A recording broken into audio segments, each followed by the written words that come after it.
Compañeros, muy buenas noches. Es un gusto estar con ustedes nuevamente en esta clase virtual del curso de procesamiento electrónico de datos, PED Gubernamental, Salón 215. Vamos a dar inicio a nuestra clase virtual el día de hoy con el reglamento de las clases virtuales, para que lo tengamos presente, por favor.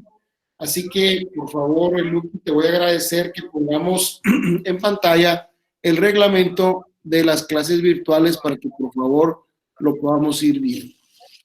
Porque no hacemos registro de intereses por pagar, ¿verdad? Para empezar, el compañero que tenga su micrófono abierto, se lo vamos a hacer que, por favor, lo deshabilite. Entonces aquí, si fuera el examen, solo tendrían que hacer... Hugo Leonel, por favor. Hugo Leonel, deshabilita tu micrófono. Ahora que me dice los intereses de todo el préstamo, entonces ahí sí hay que hacer. Duda, ya que me andan corriendo, hay que quieren irse a PED. Bueno, colocamos entonces, por favor, el reglamento, Mavi, para, por favor, empezarlo a leer.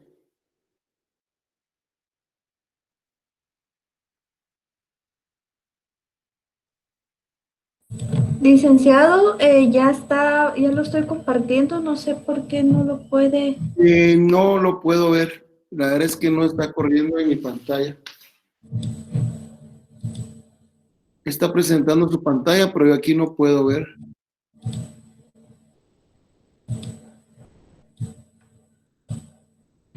¿Vuelve a poner, por favor? Ahí estamos. Empezar, por favor. Ahí sí. Empecemos, por favor. Muy bien. Compañeros, nuestro reglamento de clase virtual, que toda la noche lo leemos, es con el ánimo de que no se les olviden estas reglas mínimas que están la convivencia en la procedura. Primero, tenemos que nada que hablar muy importante, ¿verdad? Tú vas a mostrar tu cámara, recibe la clase en un ambiente que no distraiga a entonces, evitemos cualquier distracción que pueda tener el compañero. Luego, en la pantalla, pues, ya con un atuendo adecuado, no para distraer a los compañeros, alejarnos de las distracciones durante el clase, ¿verdad? ¿Qué podemos hacer? ¿Qué no podemos hacer? Y lo más importante es durante la clase, el nivel académico que debemos mantener, no compartamos el dispositivo con otras personas durante la clase. Es una clase seria, por lo tanto, nuestra familia, nuestros hijos, nuestras mascotas, que se las clase. Mantengamos, por favor, el micrófono apagado. Las preguntas únicamente lo vamos a tener por el chat. Y el chat utilízalo solo para plantear preguntas al licenciado y preguntas que tengan relación con el tema que estamos desarrollando, no para escribirse mensajes de ustedes. Y lo más importante, no compartas tu pantalla. Así que en la medida en que tú nos ayudes a no compartir tu pantalla, no tener tu micrófono abierto, la clase va a ser mejor y es una manera de demostrarle cariño, afecto y comprensión a los demás compañeros. Sigamos estas instrucciones para que podamos tener exitosamente nuestra clase virtual de PED, de la Escuela de Auditoría de nuestra Facultad de Ciencias Económicas de la Universidad de San Carlos de Guatemala. Así que entonces, con estas advertencias, muchísimas gracias por observarlas e iniciamos con nuestra clase en la diapositiva número 31, que fue la diapositiva en la que nos quedamos el día martes. Esta diapositiva hace relación a un tema muy importante, que es el tema precisamente del endeudamiento. Por lo tanto, cuando hablamos nosotros del presupuesto de ingresos y egresos de la nación, tenemos que considerar que se presupuestan los gastos. Y normalmente, como lo hemos visto en la clase de PED, el sector público presupuesta sobre la base del gasto. Y dicen, bueno, nos vamos a gastar 90,000 millones de quetzales. Y resulta que con grandes esfuerzos de nosotros, los contribuyentes, para pagar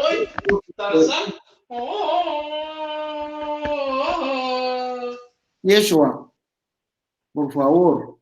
Yeshua Daniel. ¿En qué quedamos con el reglamento de la clase virtual? No perdamos de vista que esta es una clase virtual universitaria. Disculpa, Yeshua.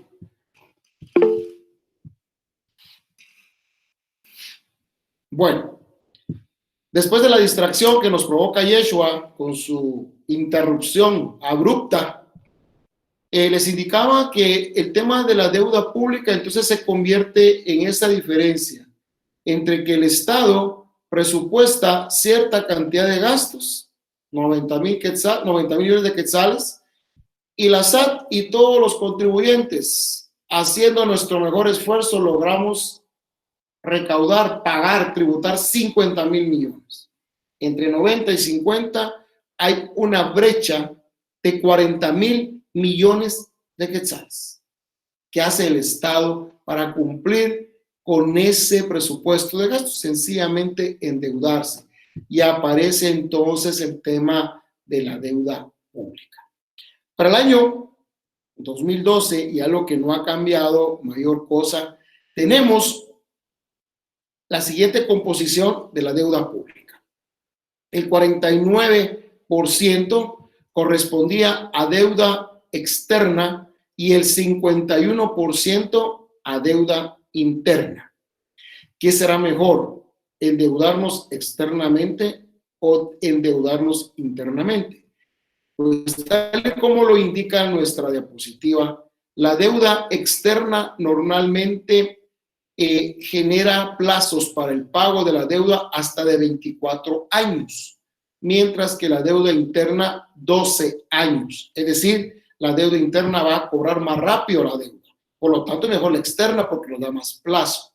Normalmente, la tasa de interés de la deuda externa promedio es de un 4.7% de interés, mientras que la deuda interna anda más o menos en el 8.37%. Entonces, si ustedes se dan cuenta, se duplica la tasa de interés de la deuda interna, se acorta el plazo para pagarla y entonces es mucho más beneficiosa la deuda externa que la deuda interna. Imagínense que la tasa promedio ponderada de la deuda interna es el 8.2 contra un 4.7. Entonces, casi que la deuda interna duplica en su tasa de interés a la externa y acorta casi que el 50% el tiempo y el plazo para poderse cancelar. Ojo, la deuda externa tiene un efecto muy, muy importante y sobre todo tarde o temprano va a afectarnos a todos como sociedad guatemalteca. Sigamos por favor con la siguiente diapositiva. Cuando hablamos de la deuda interna, siguiente diapositiva por favor, vamos a ver que el servicio de la deuda interna en el cuatrienio 2008-2012, para que tengamos una relación histórica, se fue pagando intereses alrededor de 2.200 millones de quetzales hasta 4.000 millones de quetzales y casi no se amortizó capital. Es decir, mucha parte de la deuda fue solamente servicio para pago de intereses y fue creciendo porque después de tener una deuda interna con relación al Producto Interno Bruto de un 0.9 a un 1.1% es bastante alta. Y si lo hacemos en función de los ingresos tributarios, en el 2012, por cada quetzal pagado de impuestos, la deuda pública tomaba 7 centavos, 8 centavos. Terminó en el 2012 con 10 centavos y hoy es mucho más el dinero que se destina por cada quetzal de impuestos para el servicio de la deuda pública interna. Entonces, si ustedes se dan cuenta, hay una relación que ha ido creciendo de la deuda pública contra el Producto Interno Bruto. Es decir, era de un 8% y hoy estamos en un 11, 12% con relación al Producto Interno Bruto y con relación a la deuda pública total de un 43% a un 48%. Siguiente diapositiva, por favor.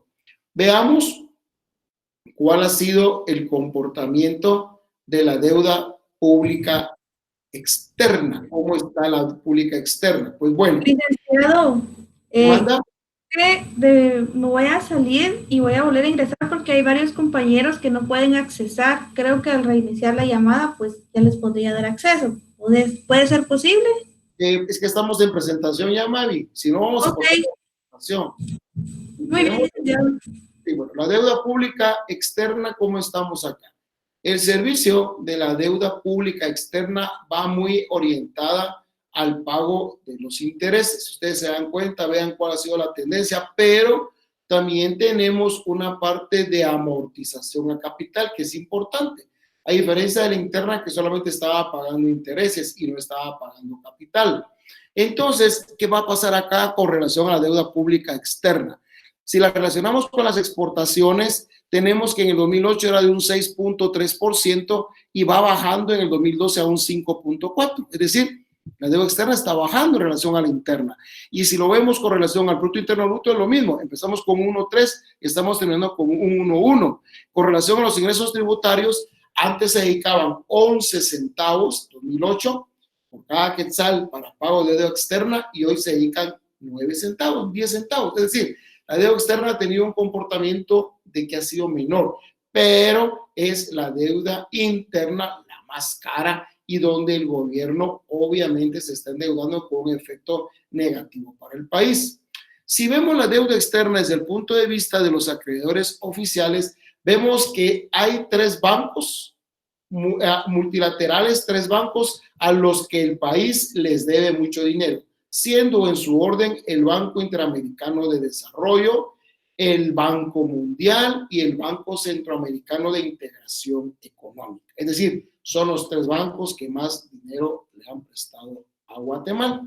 Sigamos, por favor. Si vemos la diapositiva en relación a las instituciones bilaterales, ahí podemos decir que a la Organización de Cooperación Internacional Japonesa, a la JICA, esa es la que más dinero se le debe. Ustedes ponerse cuenta acá, ¿verdad? Esta es la Agencia Japonesa Internacional de Cooperación. Ocupa el segundo lugar la agencia alemana, ¿sí? O sea, le debemos dinero a Japón, Alemania, posteriormente Estados Unidos y terminamos con China, Taiwán. Esos son, dijéramos, los gobiernos o los organismos bilaterales a los que más dinero le debemos. Y cuando vemos la composición de las acreedorías privadas, vamos a ver los bonos. Y aquí nos preocupa, por ejemplo, los bonos 2022 que hay que amortizar ya 700 millones de quetzales, los bonos 2034 hay que amortizar 330, pero iniciamos desde acá y cómo se han estado amortizando esos bonos. Y entonces resulta que con los nuevos préstamos que adquirió el gobierno, los 11,000 millones de quetzales, cambia completamente esta composición y este panorama del endeudamiento interno y externo. Un endeudamiento que si no tenemos gobiernos responsables, gobiernos solamente cortoplacistas, pero que no tienen políticas de desarrollo, tarde o temprano esta enorme bola de préstamos va a terminar soterrándonos y entonces va a suceder, por no tener una adecuada administración de la deuda pública, lo que le ha sucedido a Argentina, donde tienen una devaluación constante y una hiperinflación. Muy bien. Sigamos, por favor, con la siguiente diapositiva. Muy bien. Si quieres, Mavi, terminemos acá, hagamos un cortecito para que puedan entrar los estudiantes que no pueden entrar, no sé por qué razón, porque saben que tienen 15 minutos de gracia para poder entrar, pero cortemos acá y que nos disculpen los 37 compañeros asistentes y puntales. Cortemos y regresamos nuevamente a esta diapositiva, por favor, Luqui. Ok, con mucho gusto, licenciado. Quitemos la grabación y démosle chance que entre.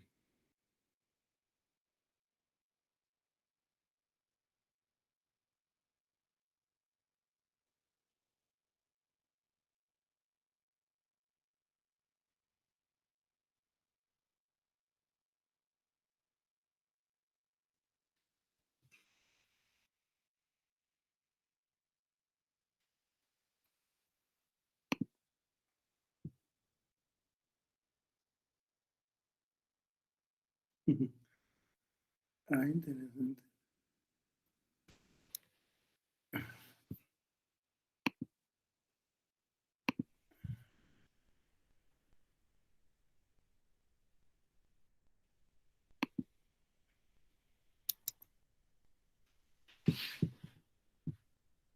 Muy bien. Estamos de vuelta y ojalá que empiecen a entrar más compañeros entonces. ¿Estamos, Luqui?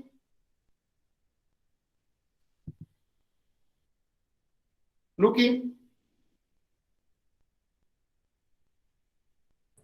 Sí, licenciado, compartir la pantalla, ¿la puede visualizar? Ok, perfecto. Entonces, vamos, hay una pregunta de un compañero que dice que él ha tenido la duda siempre de que el gobierno a qué banco le debe más. Es obvio que en esta lucha de intereses económicos, los banqueros locales van a imponerse sobre los préstamos externos. Nancy, por favor, apagas tu micrófono. Gracias. Entonces, es una lucha de intereses, ¿verdad? Y es donde vos me dirás con un buen sentido lógico y acucioso de auditor, ¿por qué contratamos deuda pública interna más cara y a corto plazo, ¿verdad? Contra una deuda pública externa que es de más largo plazo y más barato? Obviamente, se imponen los intereses de la banca local, ¿verdad? Entonces, que ganar más y a cobrar antes el dinero. Ese es el problema, ¿verdad? Y es donde se habla tanto de la independencia del Estado, la independencia de la Junta Monetaria, el sistema financiero, y terminaríamos en una clase de economía política o de ciencia política, ¿verdad? Entonces, obviamente, están los oligopolios bancarios locales, ¿verdad? Compitiendo con los préstamos y la deuda externa. Bueno, el siguiente tema muy importante que se refiere a las normas internacionales de contabilidad para el sector público NIC-SP. Siguiente diapositiva, por favor. Aquí tenemos básicamente en las NIC-SP todas las normas internacionales de contabilidad en el sector público en un manual de pronunciamientos internacionales de contabilidad del sector público, donde interviene IFAC, PHB y demás organismos que tienen que ver con los temas contables a nivel mundial y a nivel global. Vamos a ver de qué se trata esto. Siguiente diapositiva, por favor, Lucrecia. Muy bien.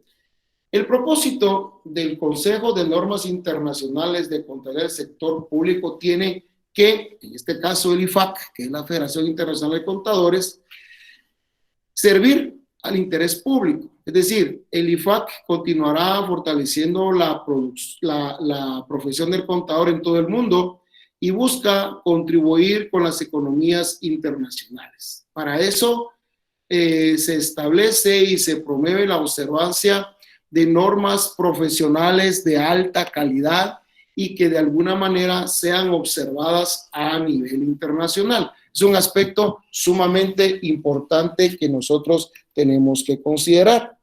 En función de eso, entonces, nosotros tenemos que considerar que esa información contable tiene que ser de interés público y sobre todo que la contabilidad que se genere desde el sector público esté basado en alta calidad y sobre todo que estas entidades públicas puedan de alguna manera preparar su información y sus estados financieros con propósito general de conformidad con normativas globales e internacionales. Cuando hablamos del sector público, nos vamos a referir a los gobiernos nacionales, a los gobiernos regionales, a los gobiernos estatales, ¿verdad? Gobierno local es una municipalidad, por ejemplo. Este laboratorio que estamos haciendo, pues se refiere a una municipalidad. Por mayor razón, tenemos que ver todo el tema relacionado con la NIC-SP, ¿verdad? Y entidades gubernamentales en general, que podría ser un ministerio, que podría ser una secretaría. Los estados financieros, con el propósito general, se refieren a esos estados financieros emitidos para usuarios que no están en posición de demandar información financiera para satisfacer sus necesidades específicas de información. Es decir, son genéricos, son estados financieros de forma genérica. Siguiente, por favor, Mavi, siguiente diapositiva. Entonces, esos estados financieros genéricos van a tener cierta aplicación y divulgación. Y es ahí entonces donde la norma internacional de contabilidad del sector público, la NIC SP1, le va a llamar presentación de estados financieros, que va a incluir básicamente a una entidad, una municipalidad, un ministerio, cuyos estados financieros van a seguir las normas internacionales de contabilidad del sector público, ¿verdad? Y tiene que revelar tal hecho. Entonces es muy importante indicar, ¿verdad?, que los estados financieros están siendo preparados con normas internacionales de contabilidad del sector público. Eso es una cosa muy importante. Y la adopción de las NIC SP, ¿verdad?, el sector público, pues se han ido dando poco a poco en diferentes países y diferentes sectores por parte de los gobiernos locales y gobiernos nacionales. Siguiente diapositiva.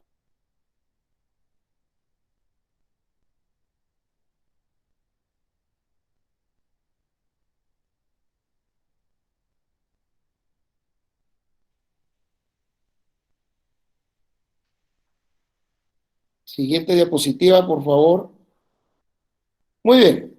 Existe el método de lo devengado, que va a ser la base de acumulación, que en su momento Mavi se los va a explicar también cuando estén desarrollando el laboratorio, ¿verdad?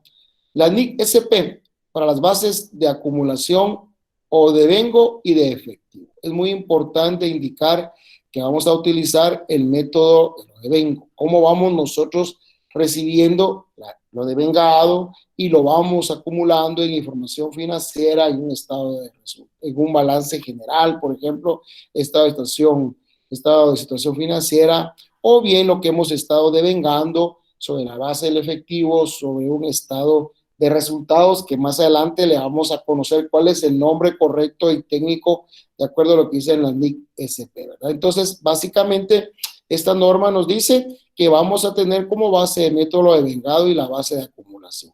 Y que es las NIC SP del sector público van a estar basadas en las normas internacionales de información financiera, solo que ahora adaptadas a un sector público.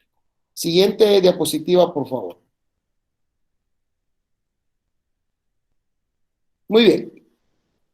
Las normas internacionales de contabilidad del sector público se componen, o su estructura va a ser la siguiente. Aparecen los cambios de importancia desde el manual del año 2010. Aparece el Consejo de Normas Internacionales de Contabilidad del Sector Público, términos de referencia. Aparece la Federación Internacional de Contadores y su efecto y su apoyo en cuanto a la NIC SP. El prólogo a la NIC SP. Luego viene una introducción a las normas internacionales de contabilidad del sector público y empezamos a describir cada una de las NIC SP. La 1, por ejemplo, que es la que nos interesa y la que está sirviendo de base para nuestro laboratorio, es la presentación de estados financieros. La 2 habla del estado del flujo efectivo. La 3 de políticas contables, de los cambios en la estimación contable o contables y errores. La 4 se refiere a los efectos de las variaciones en las tasas de cambio de la moneda extranjera. Recuérdense que cuando hablábamos del tema de la deuda externa, indicábamos que había que referir en los estados financieros al momento en que se colocaban los bonos el tipo de cambio y que por lo menos una vez al año a la fecha de cierre se reexpresaban esos valores en moneda extranjera al tipo de cambio al 31 de diciembre de cada año.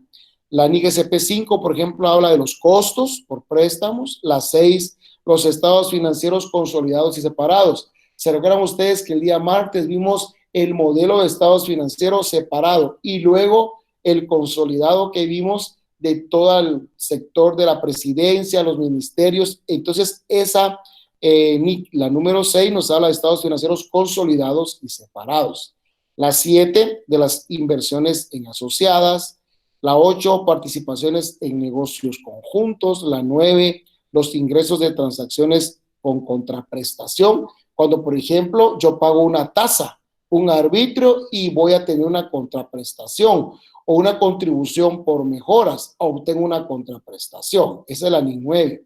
La 10 habla de la información financiera en economías hiperinflacionarias, los contratos de construcción, la 11, y la número 12, los inventarios. Siguiente, por favor. ¿Se recuerdan cómo se manejan los inventarios en el sector público? Y se habla de que por lo menos una vez al año se practican inventarios. La 13 nos habla sobre los arrendamientos, la 14 sobre los hechos ocurridos después de la fecha de presentación de la información financiera. La 15 tenemos instrumentos de inversión, su presentación e información a revelar. La 16 sobre propiedades de inversión. La 17 sobre propiedades, planta y equipo. La 18 información financiera por segmentos. La 19 habla de las provisiones, pasivos contingentes, activos contingentes. La 20, información a revelar sobre partes relacionadas, muy importante, habrá que leer esa 20, ¿verdad? Que se entiende por partes relacionadas desde el punto de vista del sector público. Entendemos partes relacionadas desde el punto del sector privado, ¿verdad? Empresas en Guatemala que tienen filiales en el extranjero, que le venden o que le compran y aprecian los precios de transferencia y partes relacionadas. Aquí es muy importante ver qué es lo que dice esta NIC SP20. La 21 que nos habla del deterioro del valor de activos no generados de efectivo. La 22, la revelación de información financiera sobre el sector gobierno general, muy importante y muy específica la 22. La 23, ingresos de transacciones sin contraprestación. Hablamos de impuestos y transferencias, ¿verdad? Yo pago el impuesto sobre la renta, pago el impuesto valor agregado, pago el ISO, pero no recibo ninguna contraprestación directamente por ese ISR, ¿verdad? No la recibo. Diferente si pago un arbitrio, ahí sí recibo un beneficio. Entonces, esa NIC 23 habla de los ingresos de transacciones sin contraprestación. La 24 que nos habla de la presentación de información del presupuesto de los estados financieros, importante, el presupuesto. Recuerdan que sin presupuesto no hay contabilidad. Primero va el presupuesto, después va toda la actividad. Entonces, vean en la NIC 24, ¿verdad? La 25, beneficios a los empleados, todo su plan de prestaciones, todo lo que tiene que ver con temas de previsión de gobierno. La 26 habla del deterioro del valor de activos generadores de efectivo, perdón.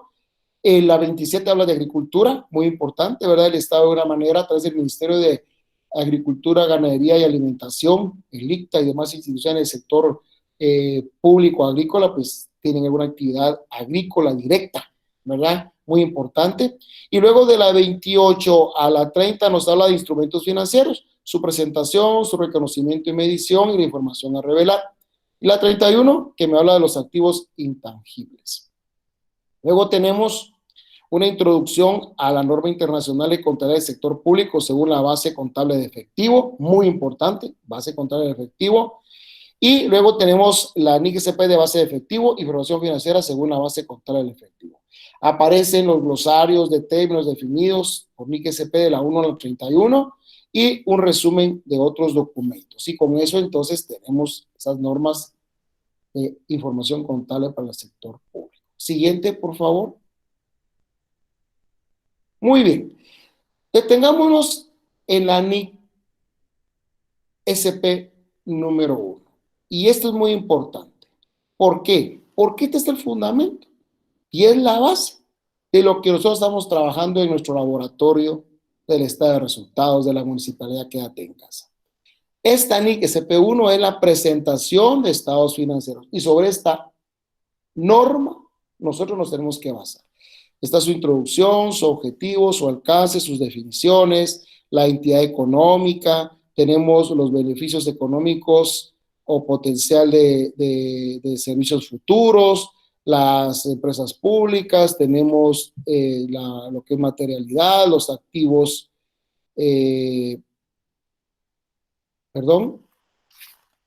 tenemos los activos netos y el patrimonio, y lo más importante, ¿verdad? La finalidad de los estados financieros, quiénes son los responsables por la emisión de los estados financieros y componentes de los estados financieros. Entonces van a aparecer, por ejemplo, acá cosas importantes como tenemos las consideraciones generales, la presentación razonable y conformidad con la NIC-SP. Muy importante ese tema, ¿verdad?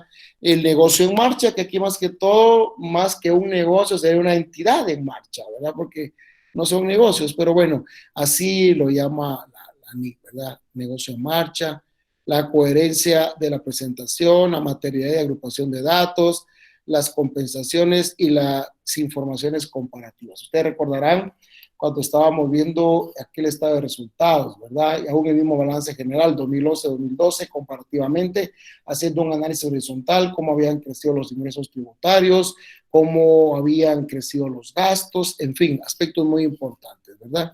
Y luego venía el tema de la estructura y contenido, la introducción, la identificación de los estados financieros, el periodo sobre el que se informa, la oportunidad de la presentación, y aparece el estado de situación financiera diferenciando lo que es corriente y no corriente.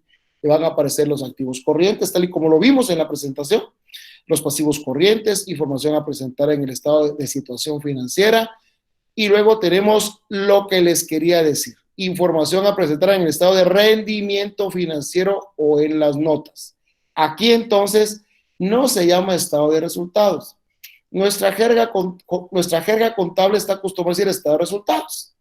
Aquí en NIC-SP le llamamos estado de rendimiento financiero. ¿Qué es el estado de resultados? Los resultados. Y el resultado no va a ser utilidad o pérdida del ejercicio, sino que va a ser ahorro o desahorro del periodo. Grábense eso, ¿verdad? Al final, si el ingreso es mayor al gasto o ahorro, si el ingreso es menor al gasto o el gasto mayor al ingreso, hubo un desahorro del periodo en el estado de rendimiento financiero.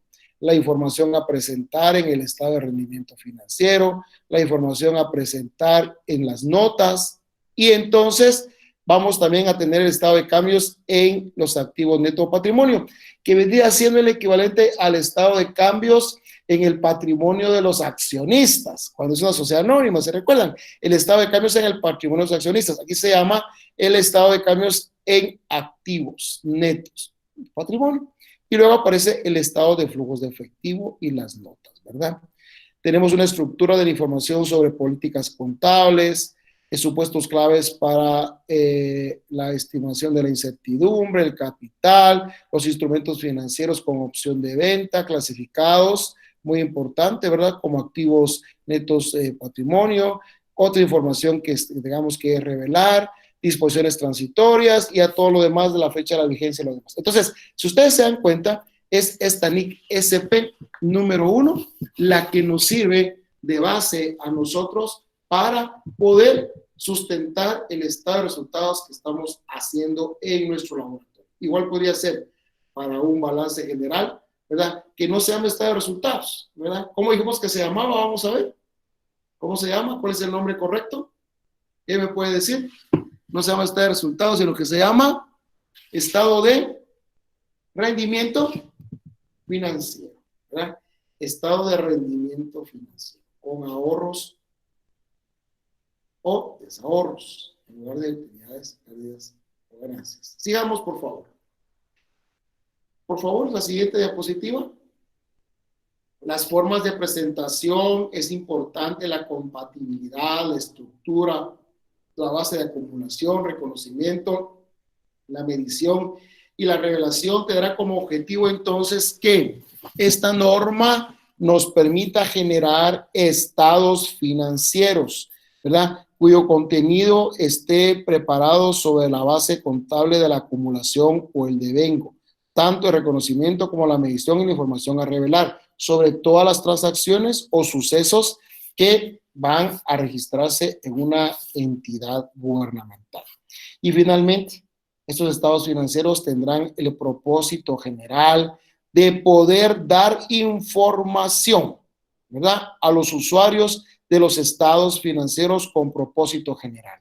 ¿Y quiénes son esos usuarios? Nosotros, los contribuyentes de impuestos y tasas, el Congreso de la República, los acreedores, los proveedores, los medios de comunicación y los trabajadores. Entonces, sobre esta información financiera se podrán tomar decisiones con relación hacia las políticas de desarrollo, las políticas públicas van encaminadas correctamente. Esto es lo más importante.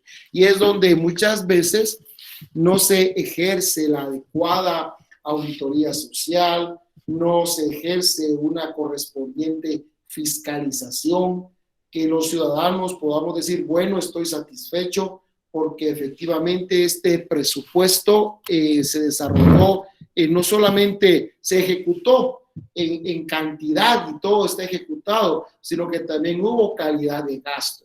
Y es lo que siempre hemos comentado en las clases, ¿verdad? 90,000 millones de quetzales de presupuesto todos los años, todos los años. Y la pregunta es, ¿realmente como ciudadanos vemos esos 90,000 millones reflejados en el desarrollo del país, en mejores condiciones de salud, en mejores condiciones de educación, en mejores condiciones de seguridad, en mejor infraestructura, carreteras, puertos, aeropuertos? Difícilmente. Tenemos un presupuesto donde todo se lo devora el funcionamiento y muchas veces un funcionamiento que no es de calidad, un funcionamiento que derrocha, ¿verdad? Y ustedes saben los grandes escándalos, la corruptela que por todos lados va y viene. Y entonces, eso es lo que muchas veces a nosotros, esta información financiera nos debería servir para exigir la rendición de cuentas reales que debe tener este país. Esa es la importancia, jóvenes, de este curso. Procesamiento electrónico de datos y PED gubernamental.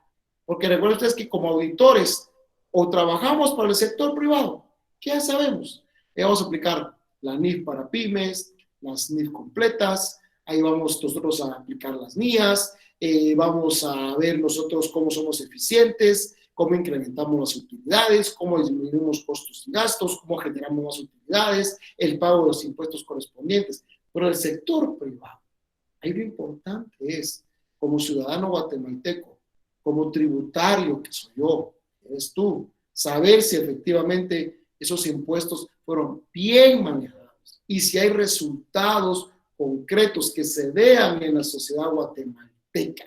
Eso es lo más importante y para eso sirve esta información que lamentablemente nosotros, los auditores sancarlistas, ¿sí? Tenemos que tener mucho más información de una auditoría gubernamental y una contabilidad gubernamental para poder decir al pueblo de Guatemala y a las sociedades, sobre todo a la sociedad civil, cómo estamos realmente ejecutando ese presupuesto en cantidad y en calidad. Bueno, yo aquí me quedo, dejo en el uso de la palabra a Mavi para que continúe con su laboratorio y entonces nos vemos el próximo día de clases, el próximo martes. Muchas gracias por su atención.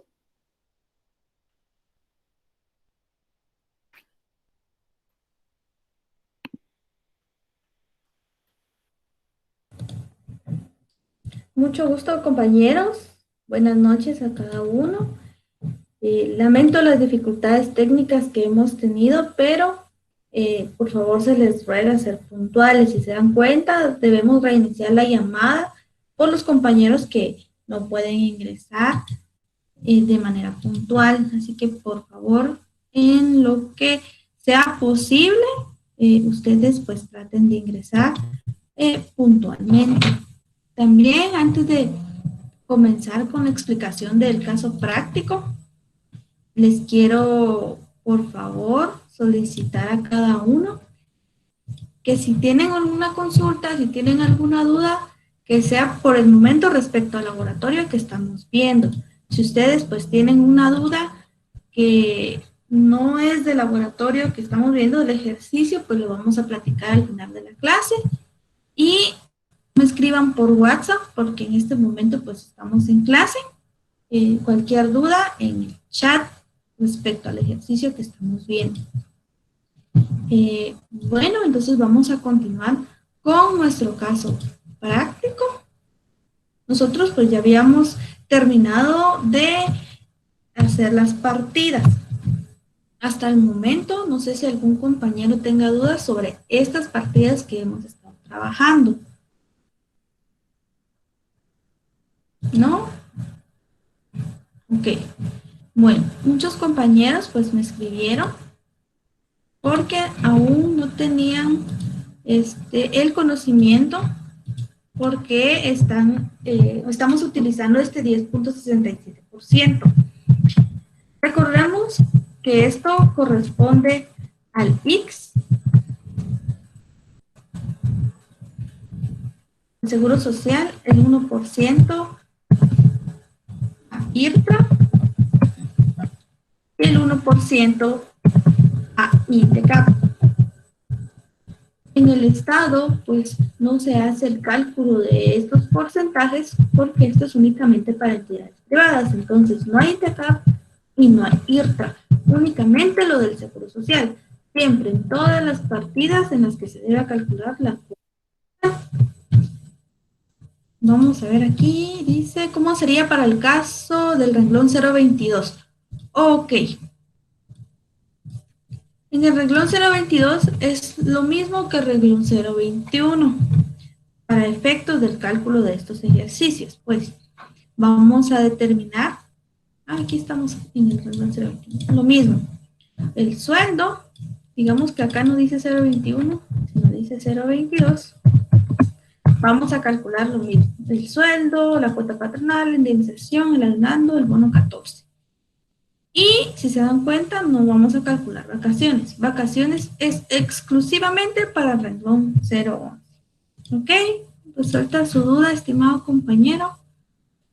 ¿Alguien más que tenga alguna duda respecto a esto? ¿Ok? Bueno, nosotros ya vimos todas las partidas.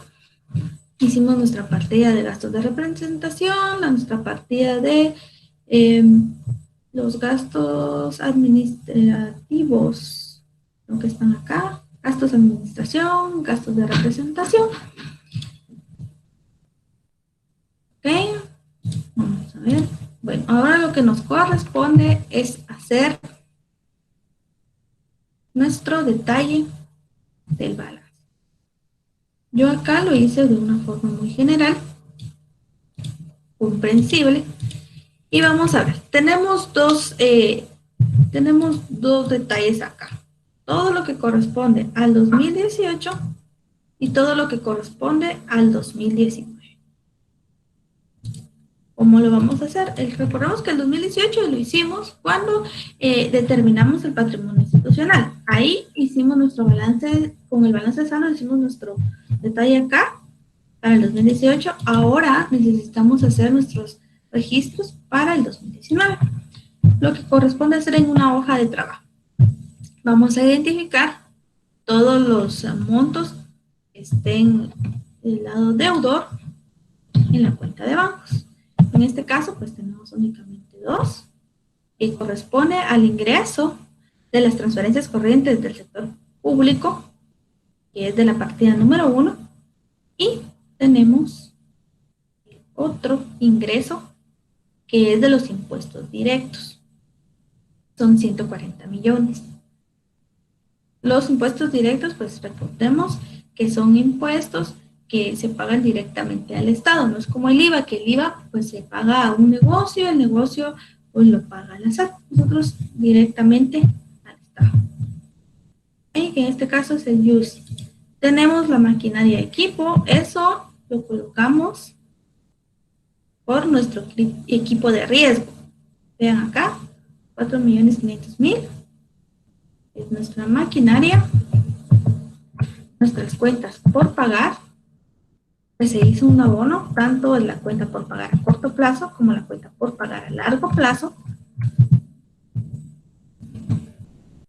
Trabajamos, veamos acá la celda como nos dice, de 139.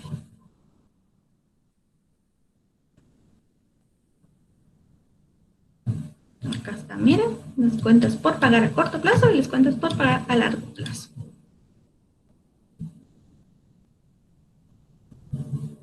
Veamos ahora que tenemos también un monto en el lado de saldo acreedor, del lado del haber, en las cuentas por pagar.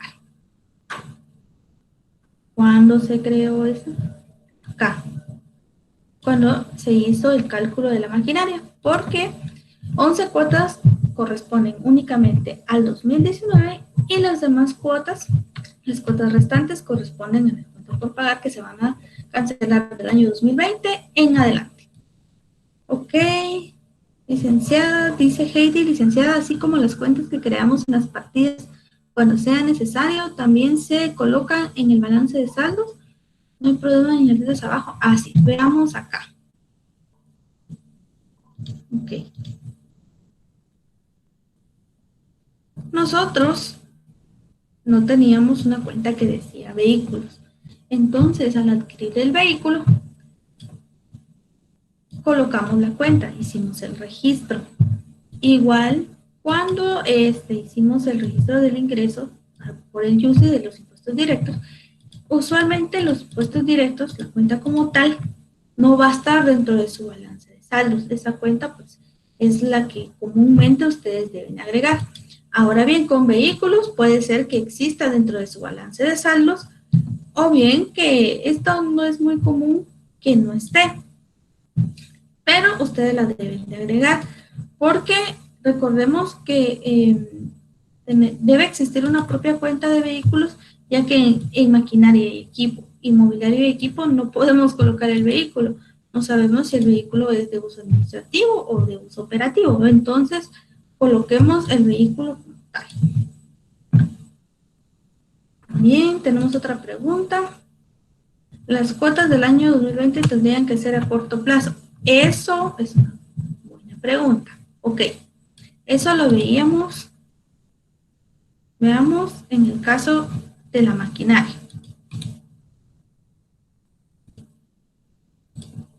Como estamos colocando que los 825,000 corresponde al pago que se hizo en este año y las cuentas por pagar van a ser del año 2020 en adelante.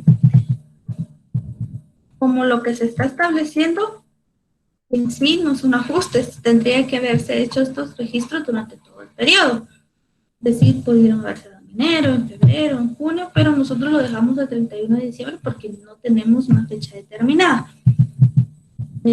Por eso es que los 825,000 van con bancos, efectivamente lo que se está pagando, y como decía el compañero, puede ir aquí, cuentas por pagar, el valor de las 12 cuotas, digamos que tenemos 75,000 que representan una cuota, las 12 cuotas del 2020, y acá podríamos colocar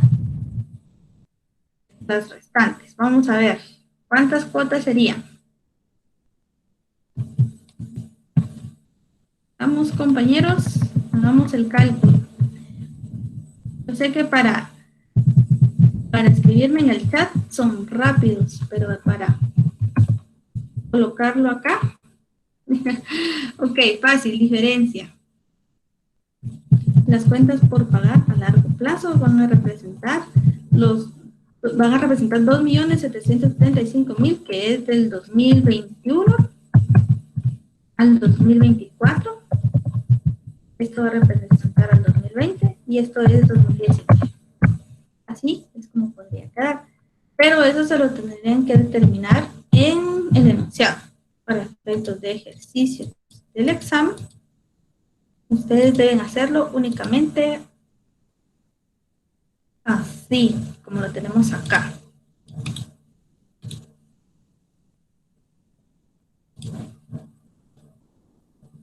¿Ok? Bueno, antes de continuar, ¿alguna otra pregunta? ¿No? Ok. Veamos, estábamos en nuestra hoja de trabajo. Acá tenemos lo de las cuentas, el equipo de riesgo que se va a cancelar desde 2020 en adelante. También tenemos el registro de las transferencias del sector público. Recordemos que son 33.040.000, que es de la partida número 1. Tenemos también las remuneraciones. Esto es la suma que tenemos en nuestra partida 2, nuestra partida 3 y nuestra partida, así, 2 y 3. Y la última partida, perdón, que tenemos los gastos de representación acá, porque colocamos remuneraciones, si se dan cuenta. Colocamos remuneraciones. Bienes y servicios. Recordemos que bienes y servicios es una cuenta de gasto en la que podemos colocar pues, los gastos varios por servicios adquiridos, por bienes adquiridos, por algún consumo. En este caso, veamos qué colocamos. Colocamos los del renglón 029 porque usualmente en este renglón se emite una factura, es por servicios profesionales. También colocamos la factura de los galones, porque este es un consumo, 147.150, y colocamos los gastos de administración. ¿Ok? Tenemos el vehículo y tenemos los impuestos directos. Ok. Bueno. Ahora, ¿qué vamos a hacer? Fácil, lo que hacemos siempre en nuestras hojas de trabajo. Cuenta deudora, le sumamos los montos de deudores, le restamos montos acreedores. Y así vamos trabajando. Ahora con los montos de las cuentas por pagar, que son cuentas acreedoras. Acá vean lo que se trabajó. Lo mismo. El saldo del acreedor se le suma el saldo que también está acá, que en este caso es 0, y se le va a restar el saldo deudor, el monto deudor. Y se colocó en negativo porque al momento de hacer una suma vertical, nuestro total es 0. Eso quiere decir que está cuadradito. Ok. ¿Alguna pregunta, compañeros? Vamos a ver.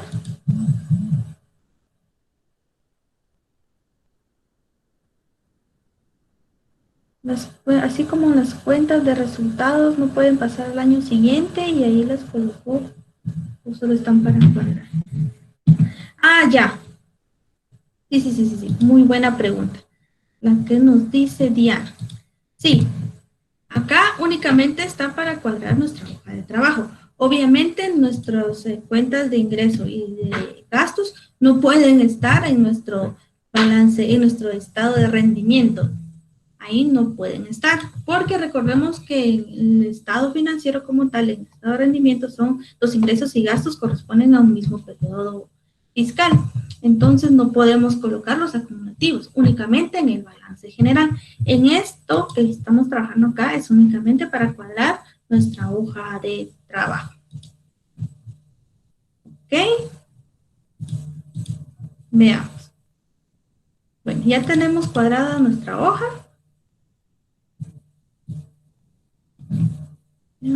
Ok, tenemos cuadrada nuestra hoja. Ahora lo que nos corresponde es hacer estados financieros. Bueno, vamos a comenzar con el estado de rendimiento.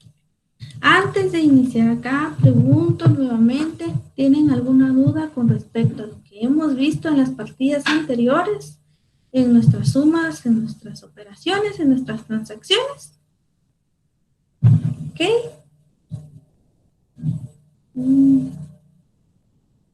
Aquí dice, nos pregunta David, una pregunta en los laboratorios que hay que entregar hoy, está la cuenta de intereses, pero a mí mi pregunta es si lo tomamos como intereses gasto o intereses producto. Ok, esto lo habíamos visto en clases anteriores. Veámoslo acá. Acá la cuenta de intereses nos dice que es intereses producto. En dado caso que el ejercicio no nos diga qué tipo de intereses es, lo vamos a colocar como intereses gasto. Digamos, si los intereses estuvieran aquí, entonces los vamos a colocar como gasto. En este caso, pues está bien descrito que son intereses producto. De lo contrario, lo colocamos como gasto. Ok. Veamos acá. tenemos nuestro encabezado del estado de rendimiento. Municipalidad Quédate en Casa 2020, estado de rendimiento del 1 de enero al 31 de diciembre. No colocamos el año porque vamos a hacer un comparativo, es simultáneo.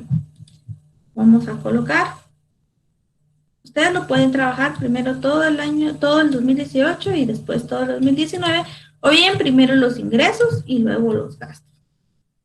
Como ustedes se les haga más fácil y más práctico para terminar pronto el examen, o bien como el examen pues ya está parametrizado según lo que nos indique el examen. Bueno, vamos a colocar, primero veamos, enfoquémonos acá. Me interesa que nos enfoquemos acá un ratito.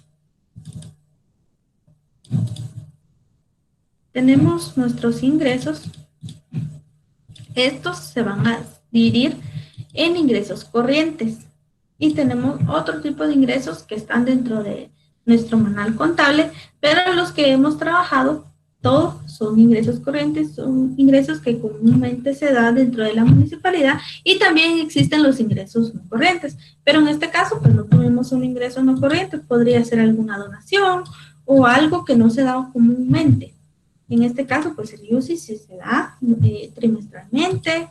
Tenemos otros ingresos, intereses producto, otras rentas y las transferencias que se dan del sector privado y del sector público. Entonces, los ingresos corrientes se subdividen en 3 grupos. Tenemos acá los ingresos no tributarios, los intereses, otras rentas de propiedad y las transferencias corrientes. Estos son los 3 grupos en los que se dividen los ingresos corrientes. Bueno, vamos a colocar primero el año 2018. Acá vamos a hacer primero los ingresos del 2018 y después los ingresos del 2019. Ok. ¿Tenemos impuestos directos? No tenemos impuestos directos en nuestro balance de saldo 2018. Otros ingresos, esos sí los tenemos. Esos tal cual está en nuestro enunciado. Veamos, D21 dice. Tenemos acá, para que ustedes lo puedan observar, 399.700. Y es exactamente lo mismo. Los intereses producto y las otras rentas. Hacemos la suma de estas 3 cuentas y nos da 793.973.25. ¿Ok? Ahora vamos con el otro grupo, que son transferencias corrientes. Veamos acá también. Son 810.257. Tenemos en la D24. Acá está, 810.257. Es exactamente el mismo monto. Igual con las transferencias corrientes del sector. Hacemos la suma de estas 2 cuentas y tenemos las transferencias corrientes. Y tenemos 28.393.069.30. Vamos a sumar los intereses u otras rentas de propiedad, los ingresos corrientes y los ingresos no tributarios, perdón. Pero en este caso no tenemos ingresos no tributarios, entonces lo dejamos en blanco. Lo dejamos en blanco, pero el otro año después sí vamos a tener ingresos no tributarios, entonces por eso que no siempre debemos escribir estas cuentas. Y esto nos da 29.187.042.55. Esa es la totalidad de nuestros ingresos corrientes. Y como no tenemos ingresos no corrientes, colocamos el mismo monto en la totalidad de los ingresos. ¿Ok? Ahora vamos a los ingresos del 2019. Veámoslo así.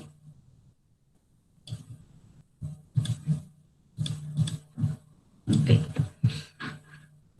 Tenemos, ahora sí, en los ingresos no tributarios, los 140 millones de impuestos directos. Esto se dio por la partida que hicimos del UCI. Vamos a colocar ahora intereses u otras rentas de propiedad, pues no tenemos otros ingresos, intereses producto ni otra renta. Se queda en blanco. Vamos ahora con las transferencias corrientes. Únicamente tuvimos lo que se realizó en la primera partida, lo que decía IVA Paz, sobre el 8%, que eran 33.040.000. Eso también lo tenemos acá. Es exactamente lo mismo. Ok. Y vamos a proceder a sumar. En este caso, como no tenemos más ingresos, vamos a sumar los 33.040.000 con los 140 millones y nos da 173.040.000. Igualmente no tenemos ingresos no corrientes, entonces la misma cantidad vamos a colocar como totalidad de ingresos. ¿Ok? ¿Dudas hasta el momento? ¿No? ¿Estamos? Vamos a ver. Dice...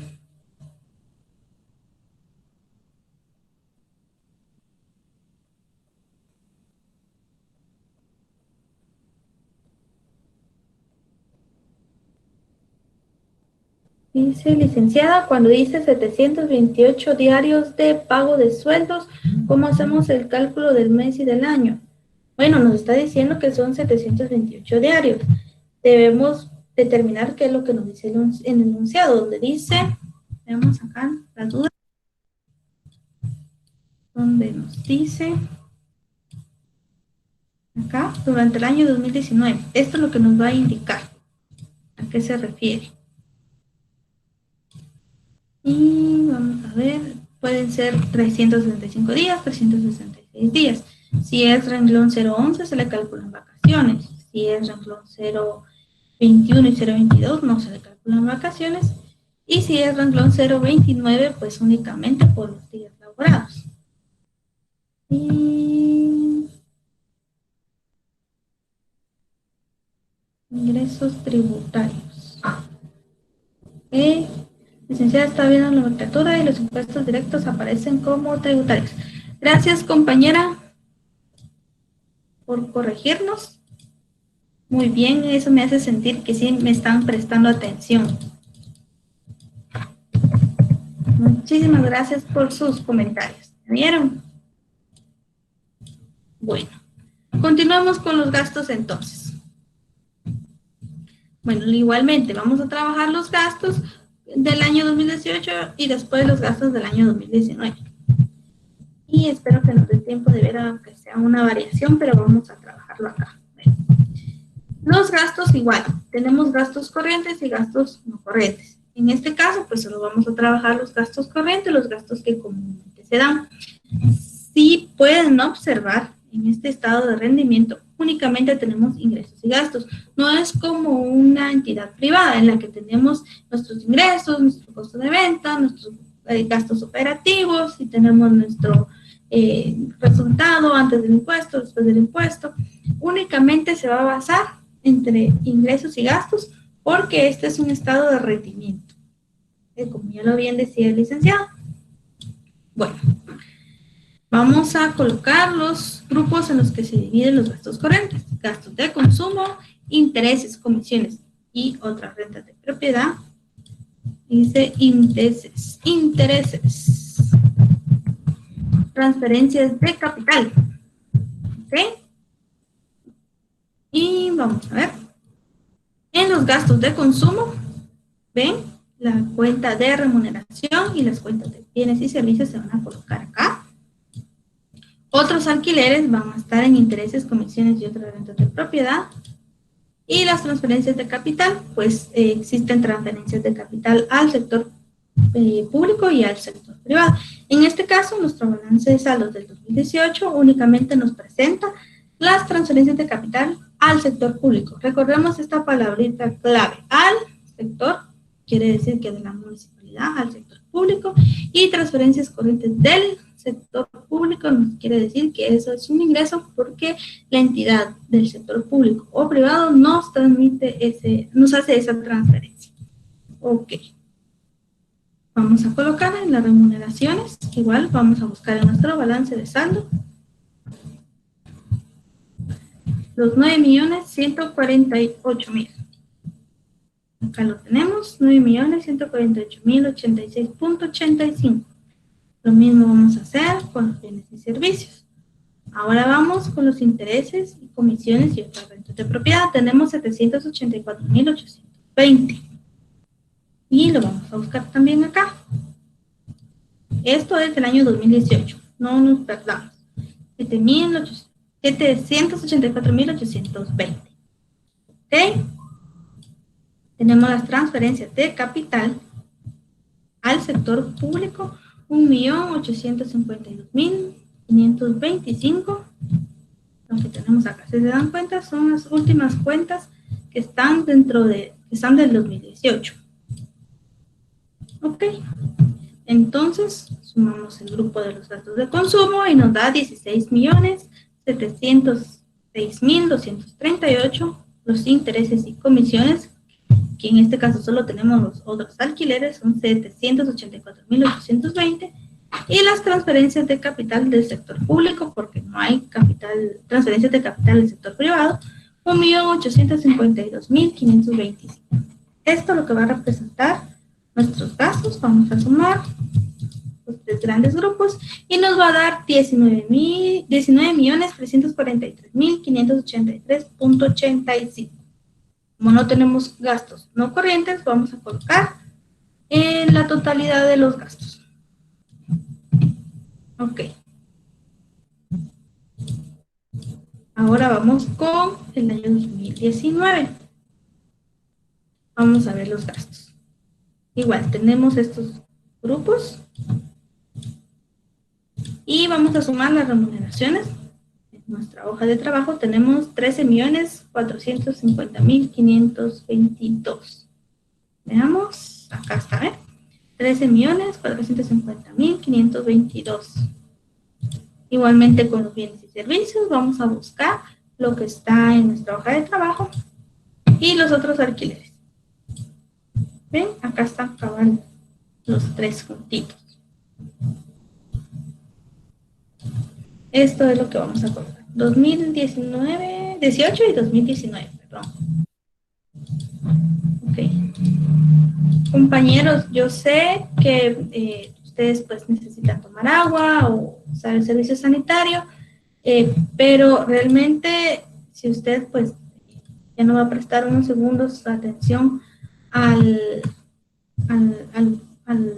Excel, por favor, no esté entrando y saliendo de la llamada, porque el admitirlo me quita la atención y pues ya no puedo hacer de forma continua este ejercicio. Bueno, ahora vamos a obtener el ahorro del periodo. En este caso es ahorro del periodo porque nuestros ingresos pues representan más que nuestros gastos. Veamos acá. Tenemos nuestra totalidad de ingresos en el 2018, 29.187.042.55. Y en nuestros gastos, 19.343.585. Vamos a hacer nuestra operación. Entonces, vamos a restar. Veámoslo acá.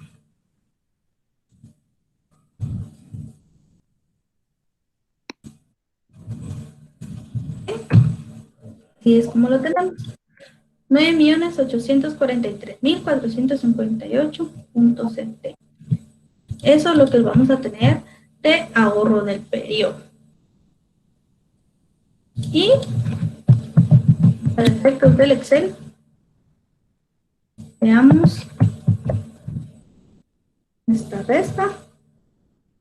Vamos a restar los 173.040.000, le vamos a restar nuestros gastos, que son 34.149.272.32. Les pido mil disculpas, yo uso gafas, pero por el momento no las puedo usar por la computadora, entonces veo algunos números. Ok, eso es lo que tenemos de ahorro del periodo. Bueno, ¿alguna pregunta con respecto al estado de rendimiento? ¿Ustedes tienen alguna consulta de lo que hemos hecho hasta el momento?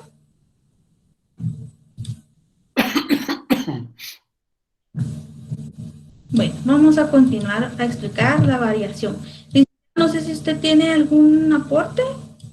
Oh, estamos bien por el momento. Te estoy escuchando atentamente. Todo muy bien, Mar. Ok, bueno, vamos a continuar con la variable. Laboratorio en el mismo punto del 200, del 101, ¿verdad? ¿Te falta todavía?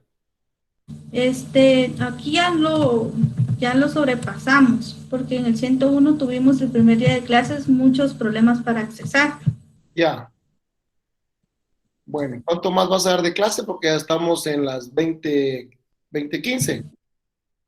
Lo que usted diga, licenciado, hasta que veamos el sol. Bueno, yo creo que está bien, dejémoslo acá, porque la idea es que Ok. vayamos coordinadamente Salón 101 y 215. Estaba chequeando por acá las diferentes dudas y preguntas que tenía Gerson, que tenía Diana Beatriz, David Estuardo, y creo que se las fui resolviendo. Entonces, Ronnie también preguntaba, William Alfredo. Entonces, si no tienen alguna duda con lo que estamos desarrollando, jóvenes, dejaríamos acá nuestra clase el día de hoy cuando son las 20:15 y continuaríamos el próximo martes. ¿Ustedes tienen la palabra?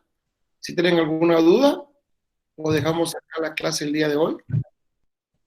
¿Pueden abrir su micrófono? Ahora sí. Nos deja luz, dice Verónica, tenés toda la razón. No solamente te deja luz, sino que hay que pasar a comprar el chuco todavía para llevárselo a la casa. Y el atol donde Doña Tina.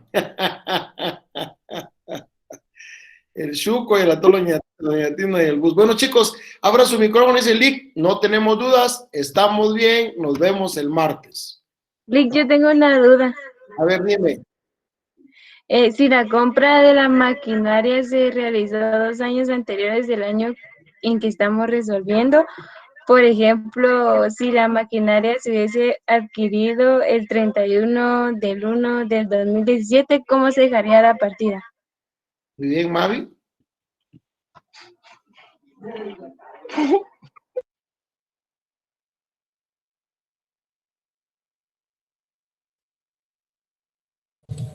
Ok, nos tendría que especificar los detalles.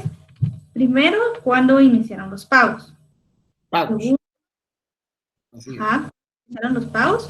Segundo, cuándo cuándo se adquirió, y posiblemente puede ser, si es del año 2017, quiere decir de que los pagos pueden ser durante 3 años, 4 años, pero nos tienen que especificar el periodo de tiempo en que deben ser cancelados, ya sean trimestrales. Exacto. Tenemos que tener un periodo de tiempo determinado. Posiblemente se adquirió en el 2017 y obviamente vamos a hacer el registro de los pagos que correspondan al presente año. Si es trimestral, pueden ser 4 pagos que corresponden a este año, pero también deben calcularse si en el 2017 tienen que decir si fue en enero, en febrero, marzo, abril, porque puede ser que en el 2019 únicamente correspondan 3 trimestres o 2 trimestres. O sea que es importante establecer la fecha en que se compró la maquinaria, punto número 1, y los plazos que tenemos para pagar. Si es en forma trimestral, tú lo sabes, por ejemplo, si esta se compra en enero, febrero, entonces, ¿dónde inicia el trimestre? Y al iniciar el trimestre, 3 meses después, tendrías el primer pago, la primera cuota.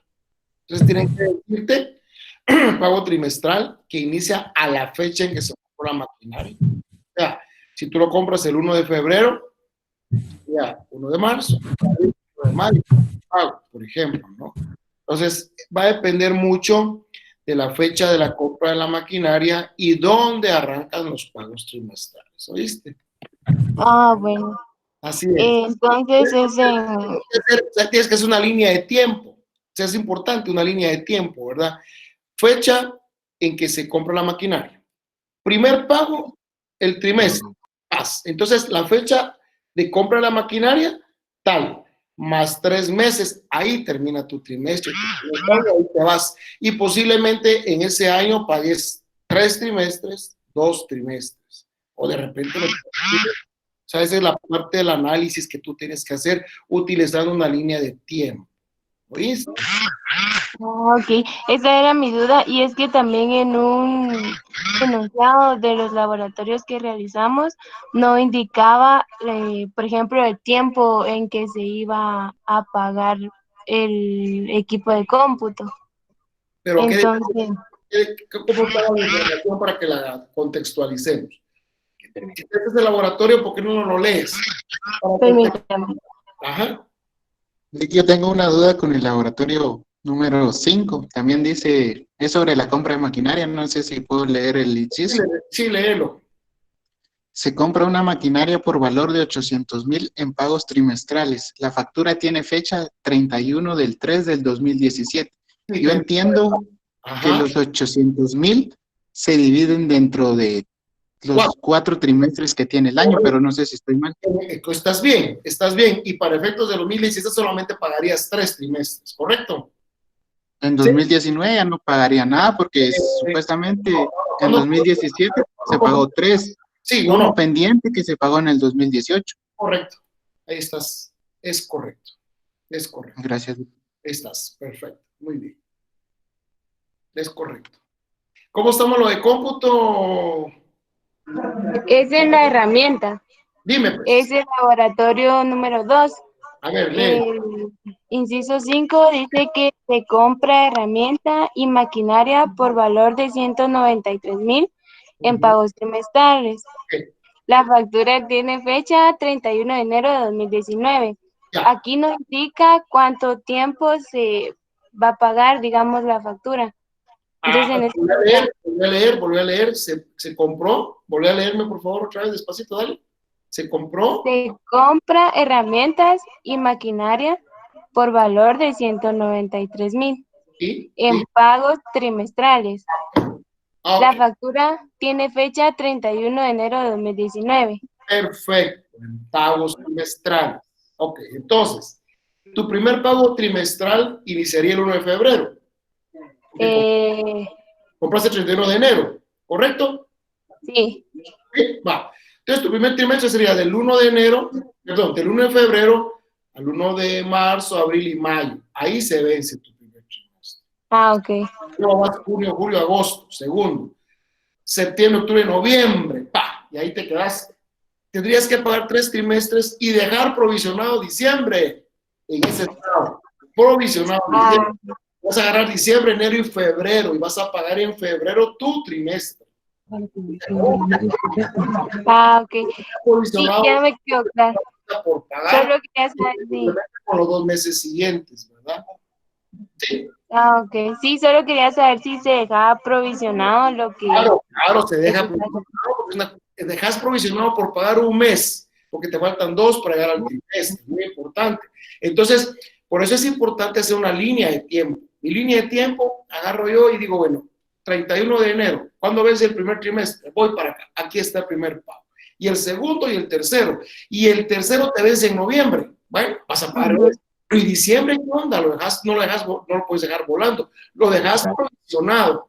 Entonces, lo que pagas trimestralmente dividido 3 es la provisión de diciembre para complementar noviembre, enero y febrero y pagas. Ah, ok. De acuerdo, Rick, solo esa era mi duda. A la orden. Muchas gracias. No tengas pena. Bueno, chicos, que Dios me los bendiga. Pase muy buena noche. Nos vemos el próximo martes y recuérdense que lo más importante es no ganar el curso. Todos van a sacar 100 en el final. Sí, todos van a sacar 100. Aquí lo más importante es aprender para la vida y para aprender a resolver problemas que se puedan dar en la vida práctica. Solo Dios sabe a dónde nos va a llevar en nuestra profesión. Sector público, sector privado, y tenemos que estar preparados para afrontar, ya sea del lado privado o del lado público. Así que tienen las herramientas necesarias y pues éxitos en sus demás cursos y nos vemos el próximo martes. Feliz noche. Dios los bendiga. Hasta luego. Feliz noches, compañeros, con mucho gusto. Ahora sí, ya voy a poder atender sus dudas, pues ya terminamos nuestras clases. Y como decía el licenciado, vamos un poco más avanzados acá en este salón, porque el primer día de clases en el 101, pues tuvimos dificultades en el ingreso, no entraban, fue nuestra primera clase virtual. Debido a esto, se está subiendo cada clase a YouTube. Ustedes pueden ir, repasar. Si no se les quedó, vuelven a reproducir el video de nuevo. Todas estas preguntas, pues ya les estuve contestando durante el día de ayer y durante el día de hoy con varios compañeros. Yo sé que tienen muchas dudas. Y como decía una compañera, posiblemente la misma duda que tenga yo, la tengan todos. Y sería pues adecuado que lo comentaran en el Classroom. Para eso es una aula virtual en la que ustedes pueden publicar sus comentarios y sus dudas y pues todos aprendemos y podemos transmitirle también la resolución de una duda a otro compañero. Entonces, compañeros, mucho gusto. Espero que todos puedan entregar su laboratorio el día de hoy. Recordemos que esta publicación de laboratorio se hizo el 23 de abril, o sea que hay varios días en los que pudieron haber hecho sus laboratorios. Por ese motivo, esa razón, no se dio prórroga. Entonces, mucho gusto, compañeros. Los voy a seguir atendiendo. Me voy a quedar al final de la llamada por si alguien pues necesita que lo atienda o un grupito también necesita, como hacíamos en el salón, que todos me seguían al terminar la clase. Igualmente acá, igualmente en el 101, me quedo también unos minutos para resolver las dudas que ustedes tengan. Ok, compañeros, feliz noche y mucho gusto. Hasta luego, hasta el martes. Nos vemos.